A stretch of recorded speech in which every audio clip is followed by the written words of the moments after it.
ओम गणपते नमः। राधे राधे। मेरे प्यारे भाइयों बहनों माताओं व बंधुओं, संस्कार की बातें चैनल में आपका स्वागत है। बंधुओं, आज ज्येष्ठ मास संकष्टी चतुर्थी के दिन मैं आपको संकष्टी चतुर्थी व्रत कथा सुनाने जा रही हूँ।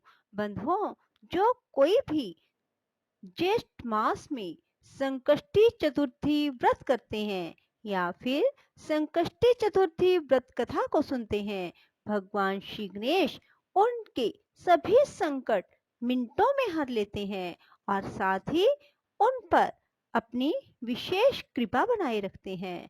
बंधुओं, जो कोई मनुष्य संकष्टी चतुर्थी का व्रत नहीं कर पाते, वे संकष्टी चतुर्थी व्रत कथा अवश्य सुने। गणेश जी उनके सभी संकट दूर करेंगे और उन्हें जीवन में कभी भी आर्थिक संकटों का सामना नहीं करना पड़ेगा। जो कोई भी संकष्टी चतुर्थी व्रत करेंगे और संकष्टी चतुर्थी व्रत की कथा को सुनेंगे, गणेश जी उनकी आयु में वृद्धि करेंगे, उन्हें सभी संकटों से बचाएंगे, उनके जीवन में सुख समृद्धि का स्थायी वास रहेगा। जो कोई भी संकष्टी चतुर्थी व्रत कथा को सुनेंगे। बंधुओं, यदि आपने YouTube चैनल संस्कार की बातें अब तक सब्सक्राइब नहीं किया तो जरूर करें और बेल आइकन दबाना ना भूलें, ताकि आपको हमारी आने वाली सभी वीडियोस की जानकारी सबसे पहले हो सके। बोलो गणेश भगवान की जय हो। बंधु, संकष्टी चतुर्थी का अर्थ क्या है? संकष्टी चतुर्थी का अर्थ है संकट को हरने वाली। संकष्टी संस्कृत भाषा से लिया गया है। इसका अर्थ है कठिनाइयों व कष्टों से मुक्ति पाना। जो मनुष्य भी संकष्टी चतुर्थी का व्रत करते हैं या संकष्टी चतुर्थी की कथा सुनते हैं, वे मनुष्य अपने दुखों से छुटकारा पा लेते हैं। संकष्टी चतुर्थी के दिन भगवान गणेश की पूजा की जाती है। जो मनुष्य भी संकष्टी चतुर्थी की कथा सुनते हैं, उनके जीवन में शांति बनी रहती है, उन्हें सुख की प्राप्ति होती है। गणेश जी घर में आ रही सभी विपदाओं को दूर कर देते हैं और उनकी हर मनोकामना पूरी करते हैं। जो मनुष्य संकष्टी चतुर्थी का व्रत करते हैं और संकष्टी चतुर्थी की कथा सुनते हैं। बंधुओं, संकष्टी चतुर्थी का व्रत सूर्योदय से शुरू होकर चंद्र दर्शन तक किया जाता है। संकष्टी चतुर्थी का व्रत निराजल रखा जाता है और यदि किसी का शरीर इजाजत नहीं देता, अर्थात वह व्रत तो करना चाहता है परंतु बिना जल के नहीं रह सकता, तो आप जब संकल्प लें, उसी तरह का संकल्प लें कि हे गणेश जी महाराज, मैं संकष्टी चतुर्थी का व्रत बिना जल के करूँगा या करूँगी। जो मनुष्य जल पीकर व्रत करना चाहते हैं, फल खाकर व्रत करना चाहते हैं, वे संकल्प लेते समय यही प्रार्थना करें कि गणेश जी महाराज, मैं इस व्रत को जल पीकर और फल खाकर करूँगा या करूँगी। बंधुओं, संकष्टी चतुर्थी के दिन सुबह जल्दी उठें और स्नान आदि करने के बाद हाथ जोड़कर गणेश जी के समक्ष खड़े हो जाएं और हाथ में थोड़ा सा जल और चावल लेकर संकल्प करें कि हे गणेश जी भगवान, मैं आपके निमित्त संकष्टी चतुर्थी का व्रत कर रहा हूँ या कर रही हूँ। संकल्प लेते समय आपका मुख पूर्व दिशा या उत्तर दिशा की ओर होना चाहिए।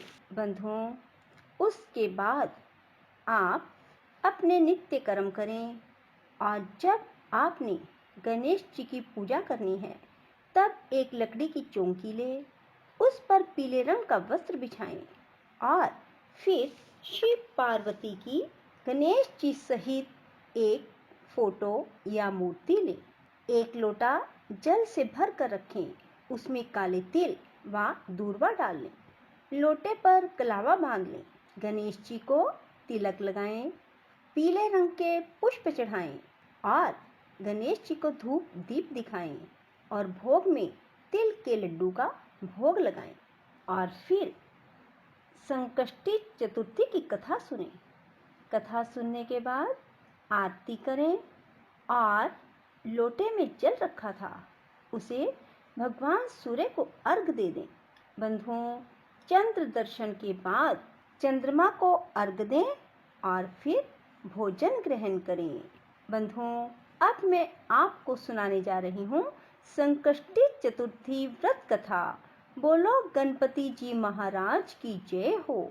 एक बुढ़िया का लड़का सवेरे गाय चराने जंगल में जाता था और शाम होने पर घर पर वापस आ जाता था। सारे दिन की मेहनत के बावजूद भी वह सिर्फ 8 पैसे रोज के कमाता, जिससे माँ बेटे का गुजर बसर होता था। बुढ़िया का चौथ माता का व्रत था और बुढ़िया चौथ की कहानी सुनने का व्रत और नियम करती थी। व्रत के दिन 5 लड्डू बनाती, 2 चौथ के विनायक के और एक अपना। इस तरह नियम पालन करने से वह मोटी होती जा रही थी। आस पड़ोस की महिलाएं इस बात से जलती थी। उन्होंने बुढ़िया के लड़के को बहकाया। लड़के ने सोचा, मैं तो सारे दिन मेहनत करके सूखी रोटी खाता हूँ और मेरी माँ घर बैठे बैठे लड्डू खाकर मोटी होती जा रही है। इसी सोच के कारण वह एक दिन गाय चराने नहीं गया और छुप कर बैठ गया। उस दिन चौथ थी। बुढ़िया 2 पैसे का घी लाई, सदा की तरह 5 लड्डू बनाए और भोग लगाया। लड़का चुपके चुपके सारी रात देखता रहा। दूसरे दिन वह बुढ़िया से बोला, माँ, मैं कमाने के लिए जाऊंगा, यहाँ कमाई बहुत थोड़ी है। बुढ़िया ने बहुत समझाया पर वह नहीं माना। तो बुढ़िया ने कहा, ठीक है, जैसे तुम्हारी मर्जी, चले जाओ। पर बुढ़िया ने जाते समय कुछ अनाज के दाने और एक पानी की कलशी उसे दे दी। इनसे वह रोज कहानी सुना करती थी। जाते समय बुढ़िया ने समझाया कि ये दोनों चीजें तेरी संकट में सहायता करेंगी, सो सदा अपने पास इन्हें संभाल कर रखना। सवेरे होते ही वह निकल गया और चलते चलते राह में एक नदी आई। बरसात का मौसम था। नदी में पानी चढ़ा हुआ था। पार जाने का कोई राह नहीं था। बड़ा दुखी हुआ। बुढ़िया की बात याद करके उसने हाथ में अनाज के दाने लिए और विनती की, हे चौथ माता, मेरी माँ मेरे लिए ही तेरा व्रत करती थी, तो बहता पानी कम हो जाए और मुझे पार जाने का राह मिल जाए। इतना कहकर कलश में से पानी लेकर छींटे दिए। राह मिल गया। लड़का पार हो गया। आगे जंगल में पहुंचा तो एक शेर मिला। लड़के के होश उड़ गए। उसने झट अनाज के दाने हाथ में लिए और विनती की, हे चौथ माता, अगर मेरी माँ ने मेरे लिए व्रत किए हैं तो यह सिंह गाय बन जाए। पानी के छींटे देते ही शेर गाय बन गया और चरने लगा। लड़का आगे निकल आया। सांझ होते होते एक गांव में जा पहुंचा। गांव में घुसते ही एक बुढ़िया का घर आया। अंदर जाकर बुढ़िया से रात बिताने के लिए जगह मांगी। बुढ़िया ने दया करके हाँ भर ली। वह ठहर गया। रात को उसने देखा बुढ़िया माल पुए बनाती जा रही है और रोती जा रही है। लड़के ने अचंभा किया। बुढ़िया ने बताया, बेटा, यहाँ का राजा छठे महीने एक पकवान पकाता है और पकने के लिए हर बार एक आदमी की बलि दी जाती है। उसका नियम यह है कि बारी बारी हर घर का एक आदमी लिया जाता है। आज मेरे 7वें लड़के की बारी है। उसको आज मालपुए खिलाऊंगी। सुबह होते ही राजा का बुलावा आ जाएगा। लड़के ने कहा, माँ, चिंता मत कर, कल तेरे लड़के के बदले मैं जाऊंगा। बुढ़िया ने कहा, दूसरे के बदले कौन मरता है, मैं तुझे क्यों भेजूं? लड़के ने कहा, नहीं, मैं जाऊंगा, ला मालपुए मुझे खिला दे। बुढ़िया ने मालपुए खिला दिए। लड़का खाकर सो गया। सुबह होते ही राजा का सिपाही आया। बुढ़िया ने उसे लड़के को उठाने के लिए बर्तनों की आवाज की और बड़बड़ाना शुरू किया। लड़के की आंख खुली, बात समझ गया और जाने के लिए तैयार हो गया। जाते वक्त उसने अपनी लाठी और कंबल बुढ़िया को संभलाई, कहा, मैं आकर ले जाऊंगा। बुढ़िया ने कहा, मैं संभाल कर तो रख दूंगी, पर मैंने तो गए हुए को आज तक वापिस आते नहीं देखा। पर यदि तुम विश्वास रखते हो तो ठीक है, भगवान तुम्हारी रक्षा करे। लड़का चला गया। जगह पर जाकर लड़के ने देवताओं को याद किया और अनाज के दाने निकालकर पानी की घंटी ली और चौथ विनायक को याद करके अपने चारों तरफ देखा और एक चौकी पर बैठ गया। कजावा चिनकर आग लगा दी गई। तीसरे दिन कुछ कम्हारों के लड़के खेलते हुए उधर से निकले। उनके हाथ में से एक पत्थर का टुकड़ा उछलकर कजावे पर जा पड़ा। पत्थर पड़ते ही उसमें बर्तनों की टंकार निकली।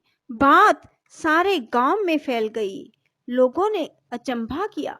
नौकर चाकर भेजे गए। कजावा खोला गया। कांसे पीतल के बर्तन निकले। भीतर से आवाज आई, भाइयों, कजावा धीरे धीरे खोलना, अंदर आदमी भी हैं। उन्होंने सुझाव दिया कि यदि यह आदमी की ही आवाज है तो तुम डरो मत। आखिर सारा कजावा खोल दिया गया। चौकी पर हंसता हुआ वह लड़का बैठा हुआ था। चौकी के चारों ओर जुआरे हो गए थे। पानी का कलश भरा हुआ था। राजा के पास लड़के को लाया गया। राजा ने सारा किस्सा सुनना चाहा। लड़के ने बताया कि मेरी माँ चौथ विनायक का व्रत करती थी। उसी ने आते वक्त मेरी रक्षा के लिए यह अनाज और पानी का कलश दिया। राजा ने भाग्यवान लड़का देखकर अपनी लड़की का विवाह उसके साथ कर दिया और चौथ व्रत करने का ढिंढोरा पिटवा दिया। कई दिन बीत गए। राजा के बेटों की बहुओं ने ननद को ताना मारा, बाई जो पेट से निकले, हांडी से नहीं। राजकुमारी ने अपने पति से कहा, माए जहाँ मायका, सास जहाँ ससुराल। लड़का भी बात समझ गया और राजा रानी से आज्ञा ली और अपने गांव को अपनी पत्नी को लेकर चल पड़ा। गांव के पास पहुंचते ही देखने वालों ने बुढ़िया को खुशखबरी दी। बुढ़िया को विश्वास नहीं हुआ। उसने उपलों के ढेर पर चढ़कर देखा। बेटा बहू आते दिखाई दिए। बुढ़िया ने चौथ विनायक को बार बार नमस्कार किया। बेटे बहू ने आकर बुढ़िया के पैर छुए। घर में आनंद छा गया।